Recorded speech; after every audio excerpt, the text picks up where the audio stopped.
할렐루야. 좋으신 하나님을 찬양합니다. 우리 서로 인사 나눕니다. 승리하셨습니다. 승리하셨습니다. 살아있는 게 승리한 증거고, 이렇게 하나님 앞에 예배를 드리는 그 자체가 승리의 증거입니다. 오늘은 로마서 1장 24절로 32절 말씀으로 통제, 컨트롤이라는 제목으로 함께 은혜를 나누고자 합니다. 여러분, 송아지가 언제 소가 되는 줄 아십니까? 시골에 살 때, 어릴 때인데 송아지를 낳으면요 얼마나 이쁘고 귀여운지 몰라. 이제 처음에는 나고 조금만 있으면요 이제 털이 다 마르고요, 한 이틀 3일만 지나면 이 털이 아주 보송보송하게 아주 이쁩니다. 그리고 걸어 다니고요, 송아지가 뭐 강아지 같이요 아주 이게 귀엽고 되게 이뻐요. 이렇게 말도 잘 듣는다. 그래 이제 송아지 목에다가 이렇게 이렇게 목걸이 이렇게 만들어, 여기 끈을 만들어가 송아지를 이렇게 데리고 다니거든요. 얼마나 이렇게 귀여운지 몰라요. 재미있고요. 근데 이 송아지는 제가 어릴 때인데도 이건 부쩍부쩍 커요. 한 달, 두 달 만에. 얼마나 이게 잘 크는지 몰라요. 그래서 조금만 있으면요, 힘이 세갖고 처음에는 이렇게 끈으로 이렇게 당기면 잘 따라오거든요. 근데 조금 크면요, 이제 우리가 뭐 질질질 끌려가요. 힘이 세가지고. 그렇게 이제 송아지가 크기 시작합니다. 어느 때가 되면요, 아버님께서 이제 그런 말씀하여, 야, 이제 잔치해야 되겠다 이랬어요. 잔치가 뭐냐면 이제 이 송아지가 좀 상당히 커요. 좀 크고 힘이 세가지고 이제 감당이 안 될 때예요. 그럼 이제 송아지를 데리고요, 조그마한 그 동산인데 거기 가면 소나무예요. 소나무가. 거기다가요, 이제 이 송아지를 목까지요 이빨 해가지고 이게 그 소나무에 완전 꼼짝못하고 딱 당겨갖고 이렇게 묶는 거예요. 묶고 그날 있잖아요, 그 나무 송곳인데요, 나무 송곳하고 이게 콧비를 다 만들어 놨어요. 그날 코 뚫는 날에 코 딱 이게 그 송아지 목을 그 나무에 딱 이렇게 비틀어 단단히 매고요, 아버님께서요 그 나무 송곳인데 나무 송곳을요 코를 뚫는 거예요. 코를 뚫는 송아지가 막 매매하고 얼마나 막 우는지 몰라요. 뭐 그래 코를 또 피가 질질 나죠. 거기다 이제 콧대를 딱 끼워가지고요, 끈으로 딱 이렇게 해가지고요 이제 딱 하는 거예요. 그리고 줄을 길게 해놓고 묶어 놓는 거예요. 그럼 됐다 이러는. 송아지가요 얼마나 크게 우는지요. 엄마 찾아서 동네에 그 떠나갈 때로 오는 건 돼지 잡는 날, 돼지 소리라고요. 송아지 코 뚫는 날입니다. 송아지가 코를 뚫게 되면요, 그때 비로소 이제 소가 되기죠. 소. 아버님께서 송아지 코 뚫어 놓고는요, 거기다 그 길게 줄을 매놓고는 쟤들에게 가까이 가지 마라 그랬어요. 그날을 가지 마라. 아마 그 송아지가 굉장히 흥분하고 그렇기 때문에 다칠까 싶어서 그러신 것 같아요. 그렇게 송아지가 코를 뚫고 그날부터 이제 이 곱비에서 통제를 받습니다. 그 전까지는요, 막 진짜 송아지예요. 송아지. 뭐 망아지라는 소리도, 말의 새끼는 망아지고 소의 새끼는 송아지인데 자유분방하게 돌아다니다가 딱 코가 뚫리면요, 그때부터는 부자하고 통제받기 시작합니다. 자기 마음대로 가려고 곱비가요, 코가 뚫려갖고 땡기면 이쪽으로 와야 되고요. 그때부터 이제 소의 일생이 시작됩니다. 그래서 얼마나 소가 말을 잘 듣느냐면요, 제가 국민학교 한 5, 6학년 때인데 학교 갔다가 이 정도 날씨 되니까 좀 덥고 이랬어요. 집에 이제 가는데 그 구멍가게 앞에 소하고 소 달부지 있잖아요. 소구르마 뒤에 진로 많이 실었었어요. 좀. 근데 그 아저씨가 그 가게에 뭐 물건 사러 들어가신 것 같아요. 이제 학교 끝나고 가다가 그 소가 이제 심심하니까 소 보고 이렇게 딱 있다가 이라! 이랬어요. 그러니까 그 큰 소가 툭 가는 거예요. 툭툭 가는 거예요. 얼마나 무섭던지 와와와와 그러니까 또 소가 탁 쓰는 거예요. 아이고 정말로 놀래가지고 빨리 집에 갔어요. 그 어린아이 국민학교 5, 6학년 아이가 이랴 하면요 그 큰 소가 움직여요. 우와 하면 서도 이래요. 그 정도로 훈련이 잘 되게 됩니다. 민수기 12장 3절에 이 사람 모세는 온유함이 지면의 모든 사람보다 승하더라 이런 말씀이 기록되어 있잖아요. 이 모세가 얼마나 온유한 사람인지 이 세상의 어떤 사람들보다도 그 온유함이 뛰어나더라 이렇게 성경이 기록하고 있습니다. 여기서 온유함이라는 이 단어가 바로 잘 훈련된 소, 짐승이라는 뜻을 가지고 있습니다. 그러니까 얼마나 훈련이 잘 됐는지 소가 그때부터 이 통제를 받기 시작하면요 집안일에 얼마나 큰 도움이 되는지 몰라요. 논도 갈고 밭도 갈고요 무거운 짐 다 옮기고요. 소가 정말 그 사람을 위해서 그 집안을 위해서 큰 일꾼이 됩니다. 10사람 일을 한다고 그래요. 소 한 마리가 우리들이 보통 할 때. 자, 통제를 받지 않던 송아지가 통제를 받는 소로 될 때 사람에게 얼마나 유용하고 덕을 끼치는지 모릅니다. 이 세상에서도 모든 것들이 짐승도 그렇고요. 모든 물건들이 다 통제를 받아야 됩니다. 자동차도 가장 좋은 자동차가 뭐예요? 파워가 강력하고요. 그 다음에 핸들링이 너무너무 잘 되고요. 그 다음에 브레이크 제어 장치가 너무너무 잘 되는 이런 차가 제일 좋은 차 있잖아요. 자, 사람은 통제를 받아야 할 존재입니다. 사람은 정상적인 관리와 통제를 받을 때 가장 안전하고 행복하게 살 수 있습니다. 자녀들은 부모에게, 학생은 선생님에게, 국민은 법과 질서의 통제를 받아야 되고, 교회 성도는 교회의 통제를 받아야 됩니다. 모든 사람은 하나님의 말씀에 통제를 받을 때 안정되고 평화롭고 행복하게 됩니다.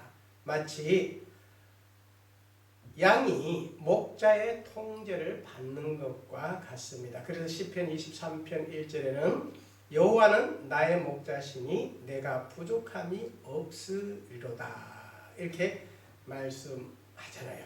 그래서 이 양이 얼마나 연약합니까?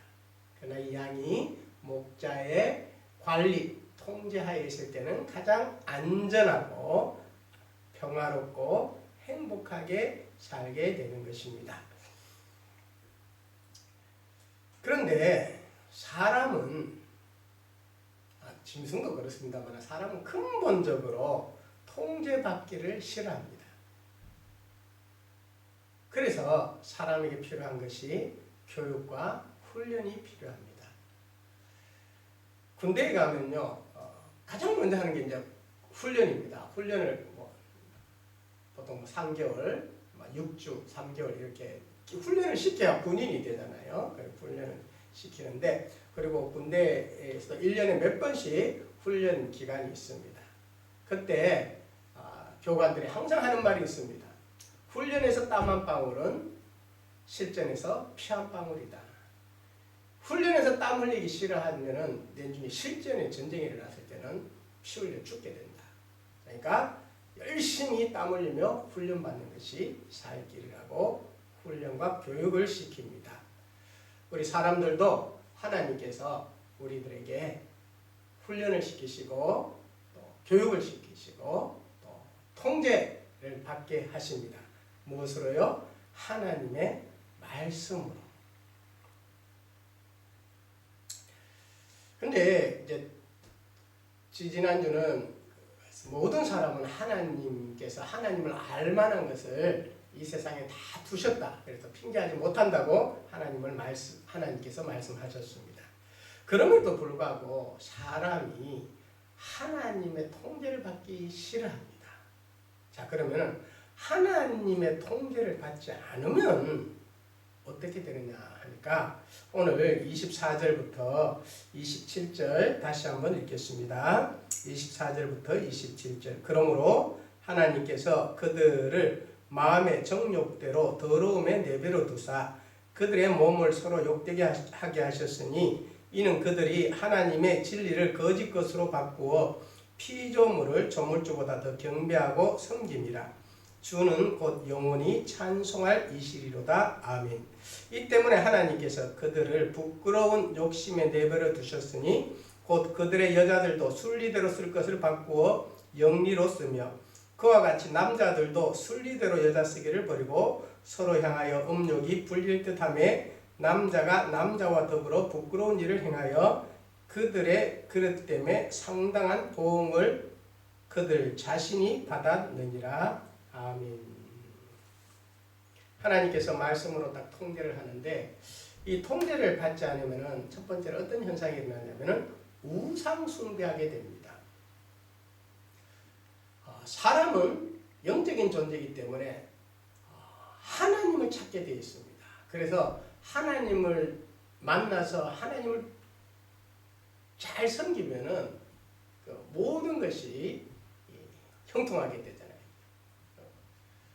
이 세상의 종교가 수백 가지, 수천 가지, 수만, 수백만 가지 종교가 있습니다. 그러나 제가 여러분에게 말씀드렸듯이 이 세상의 종교는 그렇게 많은 것이 아닙니다. 딱 두 가지입니다. 두 가지로 구분할 수 있습니다. 종교는 딱 두 가지입니다. 하나는 우리를 창조하신 창조주 하나님을 섬기는 진짜 종교, 생명의 종교, 기독교라고 말합니다. 두 번째는 사람이 만든 종교. 그러니까 이 진짜 하나님 기독교 외에는 전부 우상 종교입니다. 그러니까 사람을 만드신 하나님, 천지 우주 만물을 창조하시고 우리 인간을 만드신 진짜 하나님을 섬기는 것이 참 신앙이요. 진짜 하나님을 섬기지 않는 모든 종교는 수천 수백 가지 모두 딱 하나로 우상 종교입니다. 우상 숭배입니다.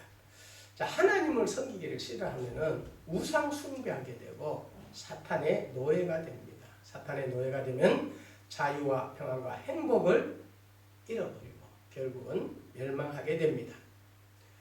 이해되는 이렇게 간단하게 한 말씀으로 넘어가겠습니다. 두 번째로 하나님의 통제를 받기 싫어하고 통제를 받지 않으면은 동성애를 하게 됩니다.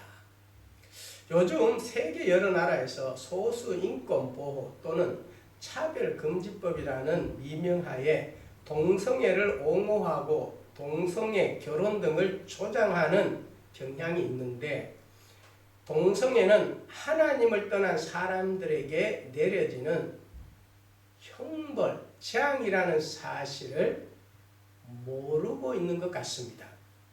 동성애를 허용하면 그의 상당한 보응을 받고 질병과 저주를 받아 망하게 됩니다.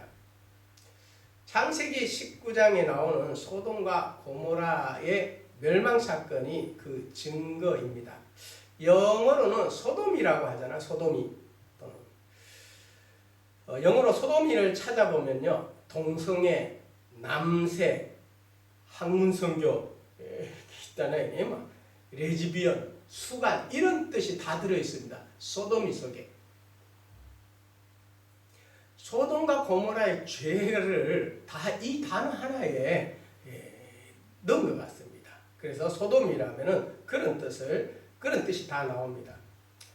한국에서도 이 동성애를 조장하는 행사를 막 하고 또 동성애를 옹호하는 법을 통과시키려고 하는데 동성애를 지지하고 주관하는 사람들은 반드시 기억해야 합니다.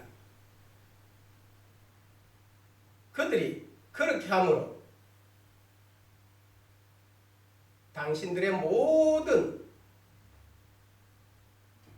당신은 물론 당신들의 모든 후손들에게 동성애로 인한 질병과 저주가 끊이지 않을 것입니다.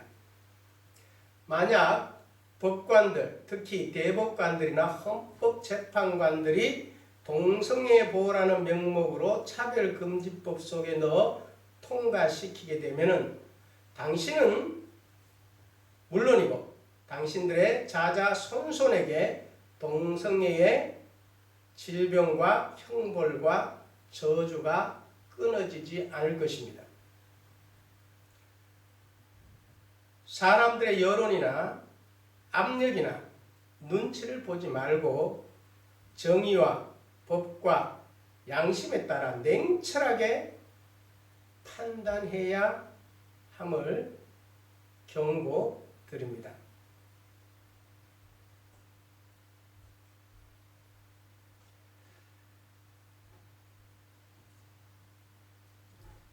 하나님의 통제를 받기 싫어하고 하나님의 말씀을 정면으로 위배하면 이와 같은 형벌이 따릅니다. 형벌입니다. 이거는. 근데 하나님 막 이렇게 치는 게 아니시고요. 하나님을 떠나면 우상 숭배하게 되고 동성애를 하게 됩니다. 동성애가 하나님이 막 캐라고 주는 게 아니에요. 하나님을 떠난 사람은 그렇게 징벌을 받게 됐습니다. 그러니까 동성애가요 보호할 게 아닙니다, 여러분. 예, 동성애 이것을 나왔으니까 이야기하는데 이것은 뭐 질병이다. 그래서 뇌가 그렇게 된 걸 어떻게 하냐 이렇게 주장하는 사람들의 이야기를 많이 들어봤습니다. 예, 맞습니다. 저도 동의합니다. 예, 질병입니다. 그러면은 여러분 암 질병입니다. 그러니까 암은 질병인데 이 암을 보호한다고 해서 암 더 잘 번성하게 퍼지게 이렇게 막 암에 좋은 음식, 암이 좋아하는 것, 잘 퍼지는 것들 이런 조건을 만들어 주면 되겠습니까? 안 되겠습니까? 암이 질병이면 그 질병을 치료받게 해야 되는 것이 정상입니다. 동성애가 질병이라고 말씀하시는 여러분 맞습니다. 질병입니다. 그럼 이 질병을 막 퍼지게 해야 되고요. 그 질병에 걸려서 점점 더 심해서 죽게 해야 되겠습니까? 아니면 그 질병을 고쳐야 되겠습니까? 이 질병을 고치는 유일한 길이 하나님께로 돌아오는 것입니다. 자, 세 번째로 하나님을 마음에 두기 싫어하면 어떤 현상이 일어나냐면은 28절부터 32절 말씀을 같이 봉독하겠습니다. 28절부터 또한 그들이 마음에 하나님 두기를 싫어하며 하나님께서 그들을 그 상실한 마음대로 내버려 두사 합당하지 못한 일을 하게 하셨으니 곧 모든 불의, 추악, 탐욕, 악의가 가득한 자요 시기, 살인, 분쟁, 사기, 악독이 가득한 자요 수군수군하는 자요 비방하는 자요 하나님께서 미워하시는 자요 능력하는 자요 교만한 자요 자랑하는 자요 악을 도모하는 자요 부모를 거역하는 자요 우매한 자요 배약하는 자요 무정한 자요 무자비한 자라. 그들이 이 같은 일을 행하는 자는 사형에 해당한다고 하나님께서 정하심을 알고도 자기들만 행할 뿐 아니라 또한 그런 일을 행하는 자들을 옳다 하느니라. 아멘. 여러분 세상에 살아가다가 그런 말 들어보신 적 있습니까? 엄청난 재앙이나 사고가 발생했을 경우 믿는 사람보다도 안 믿는 사람들이 이런 말을 합니다. 세상에 하나님이 살아있다면 이런 일이 일어나겠느냐고. 또 전도하다 보면 그런 말씀을 하는 분들을 가끔 만납니다. 하나님이 살아계시면은 세상을 이렇게 두겠느냐고 이런 말씀들하고 세상에 이런 일이 일어나겠느냐고 이런 말씀들을 하는 사람들을 만나봅니다. 예, 맞습니다. 진짜로 사람이 상상하지도 못하는 일들. 옛날에는 정말로 진짜로 아리에나이 이런 일이 일어날 수 있느냐? 이런 일들이 일어났고 일어나고 있고 일어나게 될 것입니다. 근데 하나님이 살아계시다면 이라고 앞에 토를 붙이잖아요. 예. 그런 일이 어디에서 어떻게 일어나냐 하니까 오늘 성경이 그 답을 주고 있습니다. 마음에 하나님을 두기를 싫어하면, 마음에 하나님을 두기를 싫어하면 하나님이 떠나실 거 아니에요. 하나님이 계시지 아니하면 그런 일들이 일어납니다. 다시 말할까요? 하나님이 보호하지 아니하시면 그런 일들이, 상상하지 못한 일들이, 아리에나 일들이 일어납니다. 네, 우리 욥기서 진짜 고난의 표징이 되는 우리 욥, 우리 믿음의 조상 욥, 정말 훌륭하신 욥이 정말 동방에서 이런 자가 없다고 하나님께서 칭찬하는 그런 욥이 정말 엄청 무지한 그 재난을 받지 않습니까? 그 사단의 시험을 내서 하나님께, 그때 이 욥에게 일어나는 모든 일이 하나님께서 주시는 겁니까? 사단이 주는 겁니까? 생각해 보세요. 사단이 하나님께 막 참소해서 하나님이 지켜주니 그렇잖아요. 하나님이 안 지켜주면 하나님 그렇게 안 생긴 겁니다. 그래서 하나님께서 그래 그러면 네 손에 맡길게. 재산을 다 자녀들을 다 맡겨버렸어요. 하나님이 손을 좀 이렇게 띄었어요. 너한테 맡긴다. 사단이 딱 들어가니까 재산은 물론 모든 자녀들 막 모든 것이 하루아침에 다 불살라지고 강도 가서 다 빼앗기고 죽이고 죽음당하고 이랬습니다. 그죠? 하나님이 떠났을 때, 하나님 손을 거두었을 때 누가 하죠? 사탄이 그랬습니다. 지금 하나님을 마음에 두기를 싫어하잖아요. 싫어하고 하나님 싫어요, 싫어요, 필요 없어요 그러잖아요. 그래 네가 네가 나를 싫으면 내가 떠나잖아요. 하나님이 그러면 거기에 임하는 것이 오늘 여기 다 기록되어 있잖아요. 시기질투, 무자비 막 이 모든 것이 다 일어난다 이 말입니다. 하나님이 살아있다면 이런 일이 일어나겠어요? 라고 말하는 그 질문은요, 몰라서 하는 말이죠. 그죠? 하나님이 계시면 그런 일이 절대로 일어나지 않죠. 함께 계실 때는. 하나님을 마음에 두기를 싫어하면, 하나님을 싫어하니까 하나님이 떠나실 거 아니에요. 떠나면 이 세상에 그런 일들이 일어나고 인생에 그런 일들이 일어난다는 것입니다. 그래서 잠언 8장 34절로 36절은 이렇게 말씀합니다. 누구든지 내게 들으며 날마다 내 문 곁에서 기다리며 문설주 옆에서 기다리는 자는 복이 있나니. 대저 나를 얻는 자는 생명을 얻고 여호와께 은총을 얻을 것입니다. 그러나 나를 잃는 자는 자기의 영혼을 해하는 자라.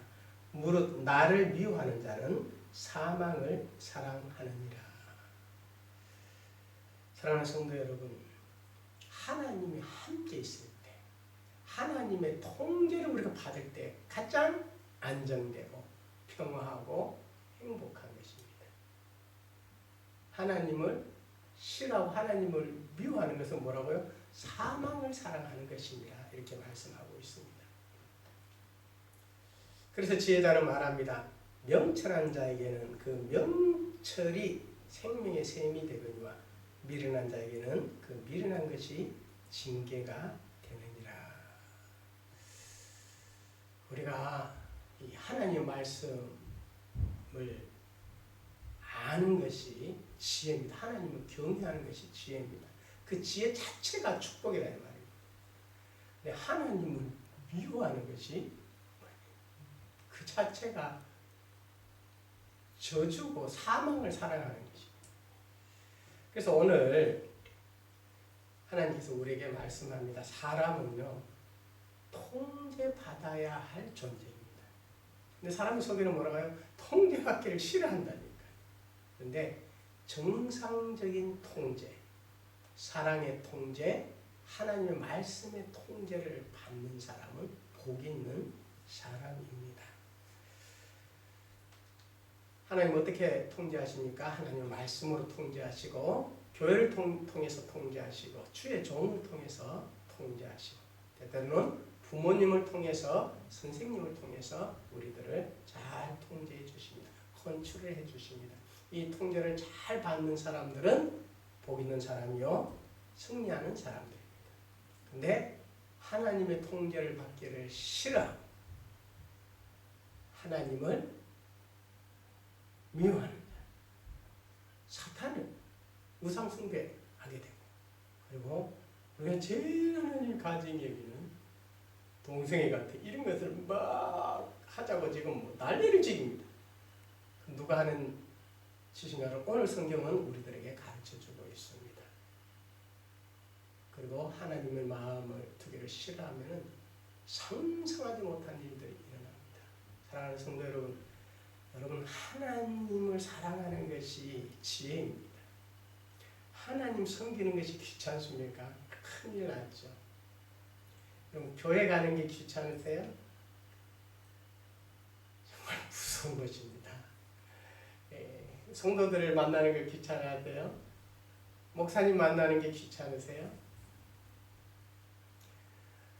속지 마세요. 속지 마시고 하나님을 기뻐하고 하나님 말씀, 하나님을 마음에 두기를 좋아하고 항상 마음속에 교회가 들어와 있고 목사님이 항상 들어와 있고 사모님, 성도님들 쫙 들어와 있는 사람, 이 사람들이 복 있는 사람입니다.